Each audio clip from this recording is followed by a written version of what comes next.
হর হর মহাদেব। বন্ধুরা সবাই কেমন আছো? আশা করছি সবাই ভালো আছো, আর মহাদেব সবাইকে ভালো রাখুক, এটাই চাইবো। তো চলে গেছিলাম বানেশ্বরে, অনেক দিন থেকে যাওয়ার ইচ্ছে ছিল, যেতে পারিনি। তো এবার চলে গেছিলাম 1 সপ্তাহ আগে, যে সোমবারটা ছিল ওই সোমবারটায় চলে গিয়েছিলাম। তো যাওয়ার পরে দেখি কত লাইন, ওই সাইডটায় ছিল পুরুষদের লাইন, এই সাইডটায় ছিল মহিলাদের লাইন।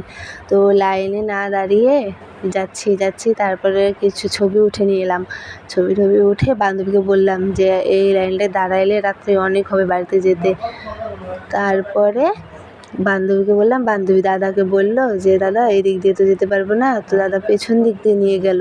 নিয়ে যাওয়ার পরে ওই মন্দিরটা ওই সাইডে ছিল, মানে যেখানটায় শিবলিঙ্গ ছিল ওইটা ছিল ওই সাইডটায়। ওই সাইডটায় যেতে পারিনি। তো ওই সাইডটাতে আরেকটা ছোট্ট ঠাকুর ছিল, ওইখানটাতে আমরা জল ঢেলেছি। জল ঠল ঢেলে তারপরে এখান থেকে প্রসাদ নিয়ে গিয়েছিলাম হলো টোটোতে বসেছিলাম। তারপরে টোটোতে করে বাড়িতে চলে আসছি।